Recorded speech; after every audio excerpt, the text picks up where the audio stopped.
है, उस समय एक जयप्रकाश नारायण के रूप में एक ऐसा व्यक्ति था और मोरारजी देसाई के रूप में भी एक ऐसे व्यक्ति थे, चरण सिंह थे, जिनकी दागदार छवि नहीं थी और राष्ट्रीय परिदृश्य पर एक ध्रुव तारे की तरह थे।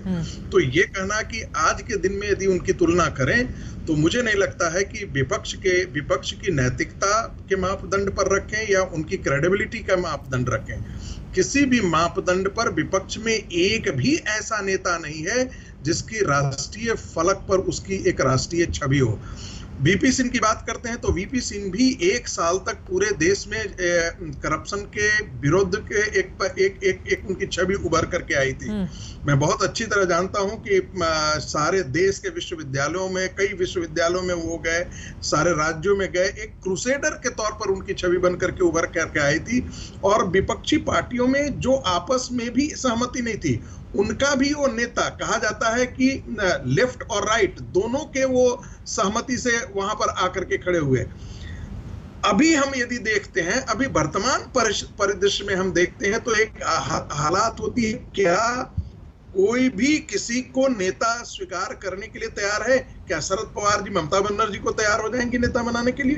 ये क्या पूछ लेती हूं ममता बनर्जी जी शरद पवार को तैयार हो जाएंगी? हाँ। 10 सेकंड जी 10 सेकंड हाँ। मैं इसका विश्लेषण पूरा कर देता हूं। देखिए, आप देखेंगे, आप बहुत दिनों से आप राजनीति को परख रही हैं, जब भी कोई जीत करके प्रदेश में कोई बड़ा व्यक्ति खड़ा होता है तो एक प्रकार का अगले दिन से टेलीविजन की और न्यूज मीडिया की एक विमर्श खड़ा हो जाती है। ये नरेंद्र मोदी को, ये भारतीय जनता पार्टी को चुनौती देगा। आप याद कीजिए, जब अखिलेश यादव पहली बार मुख्यमंत्री बनकर के आए थे तो लगता क्या ये आप ही के चैनल पर एक बड़े पत्रकार हैं अंग्रेजी के, उन्होंने कहा ये प्राइम मिनिस्टर के मेटल है। ठीक है ना, पता नहीं वो प्राइम मिनिस्टर के मेटल कहाँ गए, वो कौन सा धातु में पिघल करके खत्म हो गए साइकिल पे, मुझे बताने की आवश्यकता नहीं है। वैसे ही जब मायावती मुख्यमंत्री बनी थी, मायावती का उदय हुआ था, तब लोगों ने कहा ये प्राइम मिनिस्टर मेटल है। नीतीश कुमार जी जब बिहार की बागडोर उनके हाथों में आई, तब भी यही प्रकट किया गया कि वो शायद, फिर दक्षिण से जब चंद्रबाबू नायडू आए तो उनके बारे में भी कहा ये प्राइम मिनिस्टर मेटल है। लेकिन वे सारे के सारे लोग कहाँ हैं, हमको ये बताने की आवश्यकता नहीं है।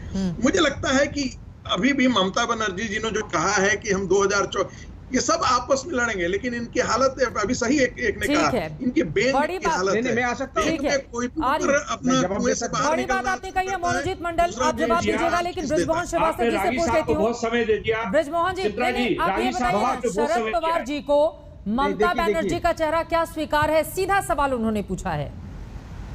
बिल्कुल, क्यों नहीं। जो व्यक्ति इस देश में भारतीय जनता पार्टी के खिलाफ सारे दलों को एक कर सकता है, उसके साथ राष्ट्रवादी कांग्रेस पार्टी का नेतृत्व पूरी तौर से खड़ा होगा।